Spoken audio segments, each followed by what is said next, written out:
This cultural decay is terrifying. Whatever will we do? Get rid of any theological identity. Politics with no theology. I never even thought of that. Yep, who knew that the solution was to become theologically flavorless? In this video, we predict an ecumenical coalition among Protestant denominations in the near future. And it involves a Baptist named Joe Webbon in order to fight cultural decay, which is really just a repeat of history. But the internet provides the environment for these denominations to communicate with one another in a way that they've never been able to do so before, at a speed never before possible. This video is a warning to not downplay your own Baptist distinctives. Christian unity. A Baptist warns of the perils of internet-driven ecumenism. Let's go. So there is a current trend at slow steam right now that I am trying to predict where it's going to end up. And it involves a Baptist named Joe Webbon. He is putting on a conference, and he had a Baptist brother speaking at that conference named Jeff Durbin. But because of some controversial topics that we've covered already on this channel. And this is why the young men will continue to come to me, and no one will remember your name. Jeff Durbin is no longer speaking at that conference. Who did Joe Webbon replace him with? Another Baptist? A Roman Catholic. But then on top of that, Joe Webbon gets on X and starts to actually boast about the fact that he's not going to have a Reformed conference this year. But he said something along the lines of, but don't worry, I'm pretty sure there's going to be another conference right down the road, right around the corner, on the 5 solas. Kind of mocking the idea of having a Reformed conference about the 5 solas. You've kind of seen this shift in Joel Webbon, where a few years ago on Instagram, it's got full of Tim Keller quotes.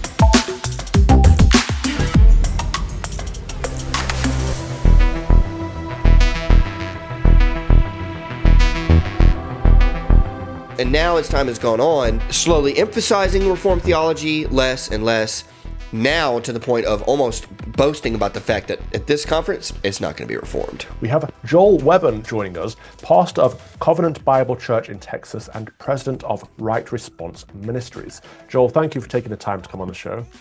Thanks, Calvin. I'm honored. In addressing well, the you J just word. Became a raging anti-Semite, and I was like, hey, that's my guy. No, I'm just kidding. But yeah, I've been watching. You've been doing well. And James White had a lot of things to say about that. It was really funny. Joel Webbon needs to call Calvin Robinson right now and ask him the question: do you believe it is important in the defeat of Trashworld to dedicate the world to the Immaculate Heart of Mary? Oh, come on. Look, we've all got to get together. We've all got to, that was the Crusader mentality. Let's lay all that stuff aside.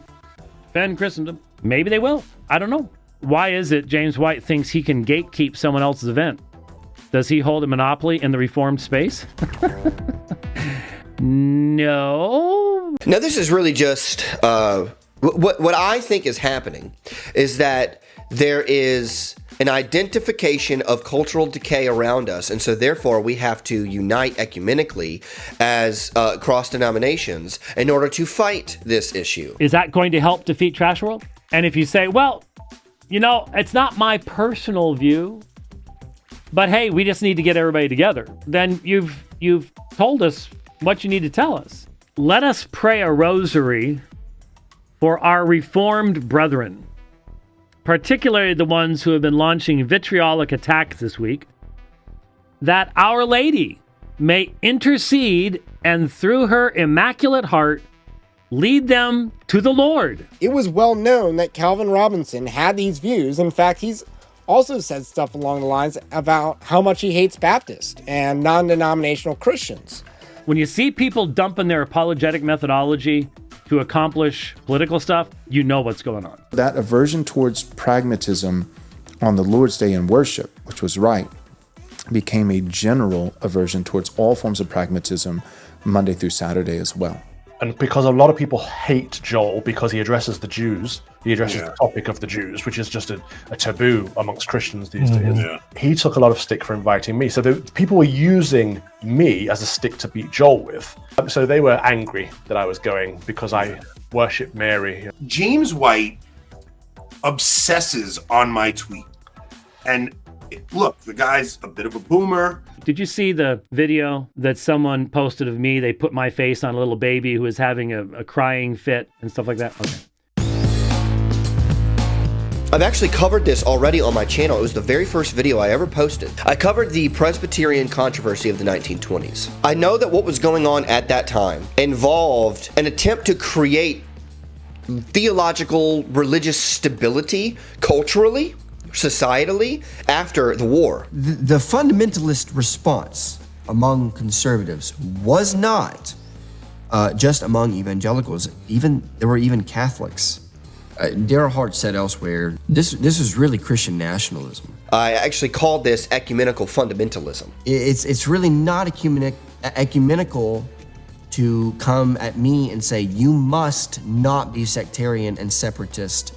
You must join this denomination because you must ignore your doctrinal distinctives because you must be more focused on humanitarian efforts than you are. Now, this is just my opinion, but I do not believe that the Presbyterians were equipped to be able to fight these cultural battles like they thought they were able to. See the fall of Princeton Seminary and the instituting of the Orthodox Presbyterian Church and the instituting of Westminster Theological Seminary.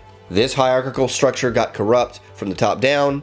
Can't really do anything about it, so we have to start a new one. Gresham Machen is one of my heroes. A lot to say about him and Cornelius Van Til much later in the channel. But just for now, I want to say, I think that approach is less than biblical, and I think it's at least as effective as Baptist polity, if not less effective. Presbyterian brothers, please keep watching this channel. Love you guys. No hate in my heart towards you. Just a little disagreement there about biblical fidelity and effectiveness. Now, I'm not going to get into this in this video, but I'm actually just going to acknowledge that the Southern Baptist Convention had its own liberal wars to fight, and we survived.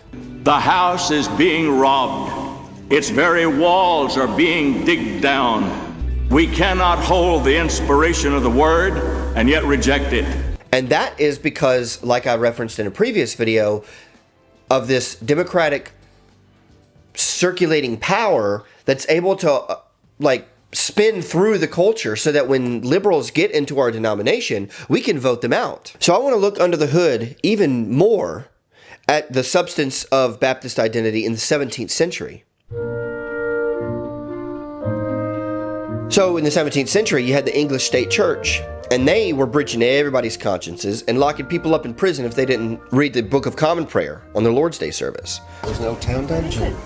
But all the bad boys and the preachers Bunyan would have gone in somewhere like that. Yeah. You can see it in there, yeah. Imagine what it's like in winter with this cold wind blowing through. His family could come and see him. They'd put their hand there and try and give him bread through there. And you have guys like John Owen, who I believe, I could be wrong, but I think it was John Owen who was like, reading the Book of Common Prayer is profitable, but you can't breach my conscience, yo, in those exact words. So you have three ways of approaching this. One is the Presbyterian way. We don't like your state church, we want to replace your state church with our state church. Must you continue to dishonor the laws of the Commonwealth and the church with your prideful conceit? You have another approach, which is more Anabaptistic, which says just retreat. Go start your own little community. No state church at all. Christians can't be civil magistrates. But you also have a third way that says we actually agree with the Presbyterians on all the issues of the state church, but we don't believe that the solution is replacing the state church, the English state church, with the Presbyterian state church. We just think that the most biblical and effective way to respond to these issues is on the grounds of liberty of conscience. So John Owen's cousins, the Baptists, were able to therefore clearly deploy Reformation doctrine with the Westminsterian phrase, God alone is Lord of the conscience. And so, yes, there are these theological errors in the English state church, so don't breach our consciences, yo. So these technological shifts that we are seeing in the 21st century, year 2025, we are seeing history repeat itself, but at an accelerated rate. And I would not be surprised if within the next 5 years, your Joel Webbons and your Brian Sauvays create their own boards and their own synods and their own ecumenical coalitions. This shall henceforth be known as Ken's Mojo Dojo Casa House. And in order to be part of those boards, you don't need to have certain theological stances. You need to have certain conservative political positions. Conservative political positions that I would probably agree with most of, just not willing to burn my confession in order to do so. And it's almost like we're just allowing our theological distinctiveness to kind of transform in light of this technological global connectivity. Do you see how the medium transforms the message? So the message becomes more and more bland and flavorless because the technology has broken all theological barriers. So then we give up those theological barriers? I think it's great that technology has allowed people across faith borders to communicate with one another, but this potential ecumenical coalition, I am arguing, threatens confessional identity, because ecumenism is community built on community, whereas holy local godly societies, local Baptist churches, are built on the truth together. So ecumenical coalitions might think that they're confessing, but they're not, because confessional theology is holding up your confession and saying, this is what I believe. What do you believe? Let's talk about it. I disagree on this. Where do we agree? Spit it out. What are you trying to say? Against us. What do we believe?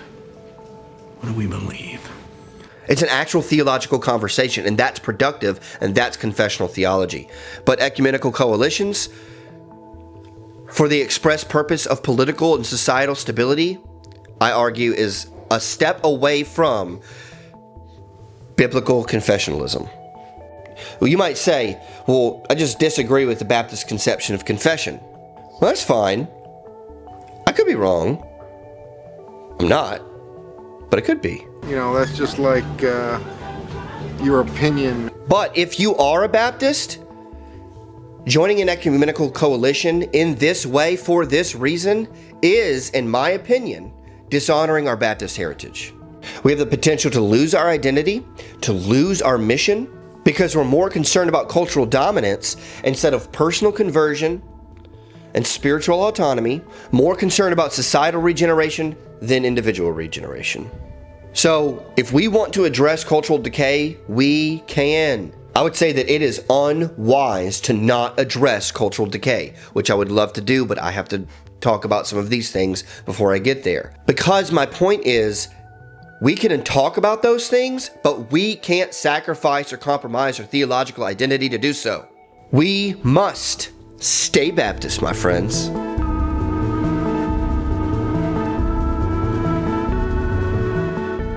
Sucking my thumb?